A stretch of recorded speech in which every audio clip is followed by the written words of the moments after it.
Okay, hai, Assalamualaikum warahmatullahi ta'ala wabarakatuh.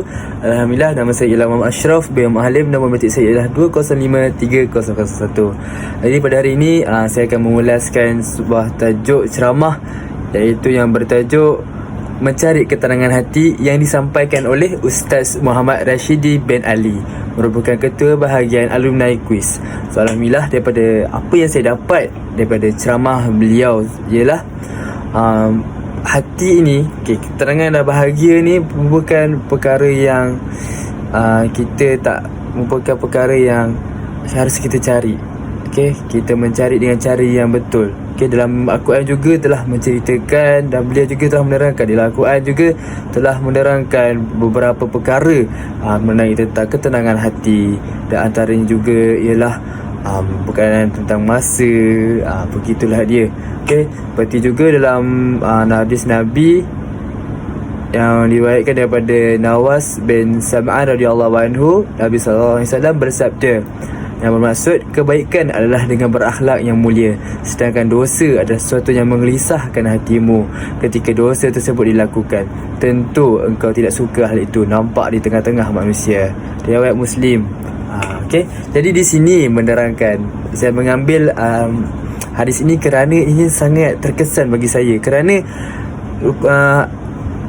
kalau kita nak membuat sesuatu kebaikan, ataupun kalau kita nak rasa ketenangan, kita nak rasakan kebahagiaan di dalam hati kita, kita rasa hati kita tenang, seharusnya lah kita membuat kebaikan. Seperti yang Nabi terangkan di dalam hadis baginda, iaitu kebaikan adalah dengan berakhlak yang mulia.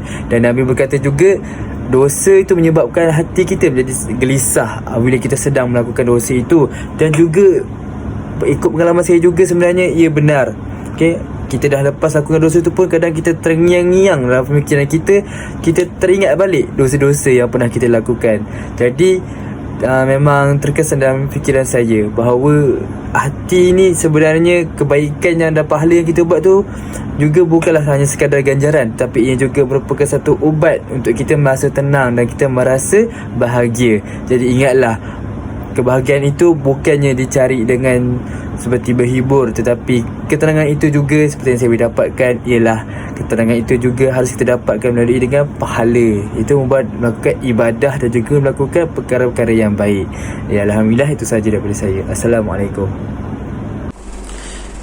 Assalamualaikum warahmatullahi wabarakatuh. Nama saya Muhammad Finin bin Fadizam, nombor matrik 2053010.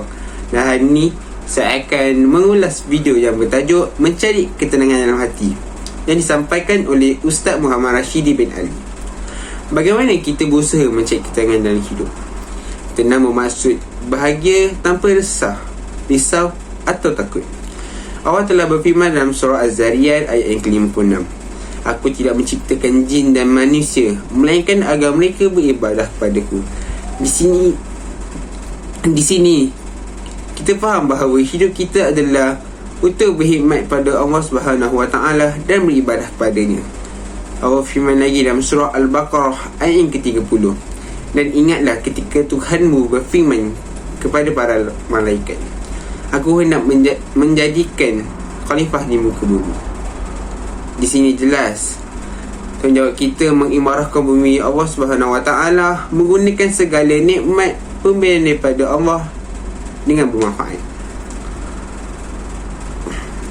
Allah firman lagi dalam surah Al-Baqarah ayat ke-269, Allah memberikan hikmah kebijaksanaan ilmu yang berguna kepada sesiapa yang dikehendakinya menurut aturan yang ditentukannya. Dan sesiapa yang diberikan hikmah itu, maka sesungguhnya ia telah diberikan kebaikan yang banyak, dan tidaklah yang dapat mengambil pengajaran dan peringatan melainkan orang yang menggunakan akal fikirannya. Allah firman lagi dalam surah Al-Ishrah ayat 5 hingga 6, Maka sesungguhnya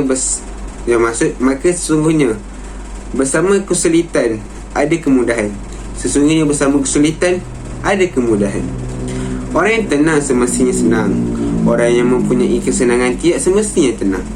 Makanan boleh dibeli, tetapi selera makan tidak boleh dibeli.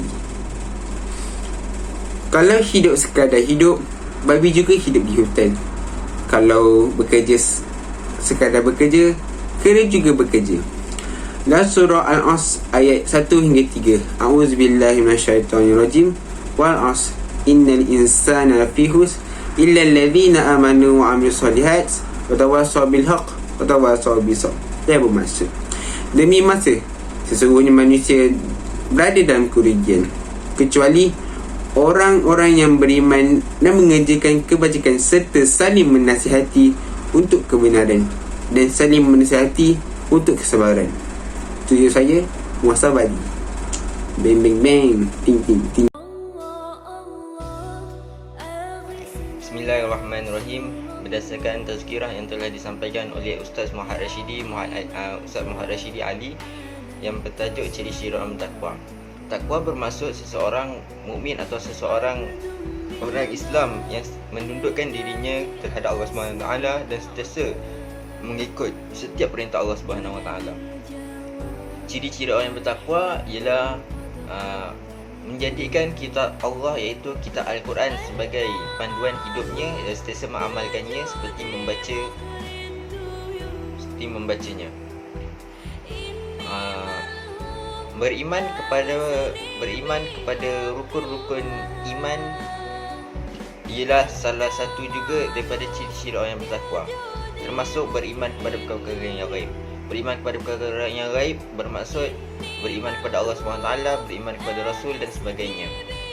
Orang-orang yang bertakwa akan sentiasa menjaga solatnya kerana solat merupakan tiang agama bagi orang-orang yang bertakwa. Jika tiang itu roboh, maka ianya bermaksud iman orang yang bertakwa itu sudah runtuh.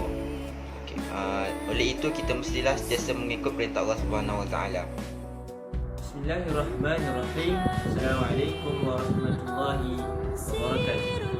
Jadi saya akan sambung video ulasan daripada sahabat saya sebentar tadi. Di samping itu, ciri-ciri orang bertakwa juga adalah seseorang yang mampu menahan amarahnya, lantas mampu memaafkan orang yang melakukan kesalahan itu.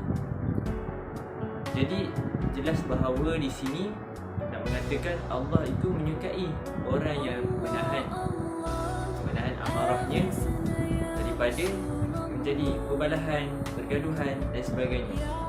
Lantas dia mampu memaafkan orang yang lakukan kesalahan itu. Jadi peluangnya di mana? Di dalam surah Al-Imran yang Allah mengatakan, selepas Allah mengatakan iaitu sesiapa yang menahan amarahnya lantas mampu memaafkannya, jadi bukan syurga buatnya. Ini jelas bahawa di dalam hadis Nabi ataupun Nabi pernah bersebut, la taghdab lakal jannah, janganlah kamu marah kerana apa? Apabila kamu menahan marah, syurga menantimu. Jadi di sini secara kesimpulannya, janganlah kita menggunakan amarah kita ataupun jangan kita marah seorang itu hanya untuk memuaskan diri sendiri. Jadi sama-samalah kita menjadi orang-orang yang bertakwa, kerana apa? Orang-orang bertakwa ini sangat disayangi oleh Allah dan lantas mampu jadi orang yang berada di sisi Allah SWT. Jadi sampai di sini saja video ulasan video daripada saya dan sahabat saya. InsyaAllah semoga kita dalam keadaan orang bertakwa. Wabillahi taufiq wal hidayah. Assalamualaikum warahmatullahi wabarakatuh. Assalamualaikum. Okey dah. Bismillahirrahmanirrahim. Assalamualaikum warahmatullahi taala wabarakatuh. Sebelum kami memilih tajuk ceramah daripada Facebook, tajuk ceramah ni ialah sejarah penulisan Al-Quran. Saya boleh merumuskan bahawa sejarah penulisan Al-Quran ini dikemukakan oleh zaman Rasulullah SAW sehinggalah zaman sehinggalah zaman Khalifah yang keempat. Okay, baiklah.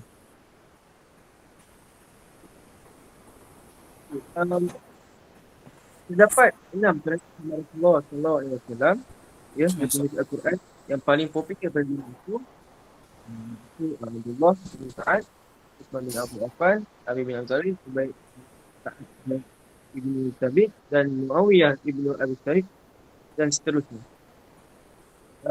Ketika itu hanya membuat pada kulit, ya, pada kulit atau tulang unta, lepas sama, dalam batu dan potongan kayu. Seterus ayat Al-Quran pada fasa sama ialah tulisan tersebut ada baris seperti yang disampaikan oleh malaikat Jibril pada Rasulullah SAW. Nah, itulah permulaan bagi sejarah Rasulullah SAW. Okey, seterusnya ketika zaman ketika Rasulullah SAW wafat dan diberikan kepada tanggungjawab kepada Abu Bakar As-Siddiq. Poinnya ialah ramai penghafaz mati pada zaman itu. Pada zaman khalifah yang pertama Sayyidina Abu Bakar radhiyallahu anhu, ketika itu ramai orang Islam yang keluar dari agama sendiri hingga beliau memerangi golongan tersebut, iaitu golongan murtad lah. Sehinggalah Sayyidina Umar Al-Khattab merogi dengan kejadian ini, sehinggalah Sayyidina Umar ni memberi idea untuk menulis Quran semula. Kerana apa? Kerana dulu zaman Abu Bakar As-Siddiq ramai penghafaz Al-Quran mati syahid. Di situlah Umar memberi idea kepada Rasulullah SAW, kepada Abu Bakar As-Siddiq. Tapi Abu Bakar As-Siddiq menolak kerana Rasulullah tidak pernah memberi cadangan untuk menulis Al-Quran semula. Tetapi Abu Bakar As-Siddiq berfikir sejenak dan di situlah Abu Bakar As-Siddiq terima sebab untuk meneruskan Al-Quran menjadilah Al-Quran sekarang kita pada ini. Seterusnya Umar Al-Khattab meneruskan penulisan Al-Quran ini sehinggalah baginda wafat. Ini saya bagi kepada saya dan sebelah ini. Silakan. Okey, baiklah. Assalamualaikum warahmatullahi wabarakatuh. Segala puji bagi Allah, Tuhan semesta alam. Nama saya Muhammad Zalif Farhan bin Muazzrun. Nombor kami 2053-015. Okey, baiklah. Untuk saya meneruskan tentang pengisian mengenai sejarah penulisan Al-Quran. Seperti yang kita tahu, Al-Quran adalah sumber di mana kita boleh belajar serta mengenali agama Islam dengan lebih mendalam dan tepat. Al-Quran juga dapat mengajar kita tentang kisah-kisah para rasul, Nabi, dan juga dapat mengetahui tentang kuasa-kuasa sebesar Allah Subhanahu Wa Taala. Selain itu, kita dapat mempelajari pengajaran yang boleh didapati daripada kisah-kisah para rasul dan Nabi. Ayat ini dapat disimpulkan bahawa Al-Quran merupakan mukjizat dari Allah Subhanahu Wa Taala ke atas umat Islam. Maka sepatutnya kita perlulah mengetahui tentang sejarah penulisan Al-Quran supaya dapat menyayangi dan mengagungkan Al-Quran dengan sebaik-baiknya. Yang seterusnya pula, Al-Quran ianya juga boleh dihasilkan dengan cara memperjelaskan dan memperkemaskan tulisan. Hal ini ia dapat memudahkan umat Islam dalam membaca Al-Quran tanpa ada kesalahan sebutan maupun tanggapan terhadap ayat-ayat Al-Quran. Justru itu, Al-Quran juga boleh dihasilkan dengan lebih kreatif di mana ayat-ayat Al-Quran ditulis dengan menggunakan kaedah khat yang menarik dan juga pelbagai supaya dapat menarik peminat dan juga dapat rasakan untuk orang luar mengetahui seni Al-Quran. Akhir sekali, akan tetapi cara ini dilarang apabila tulisan khat itu mengganggu bacaan dan menyukarkan pembaca dalam mengenali huruf-huruf yang terdapat dalam Al-Quran. Itu saja daripada saya. Sekian dari kami. Wabillahi taufiq wa hidayah. Wassalamualaikum warahmatullahi taala wabarakatuh. In 12 days, I think I'm thinking straight.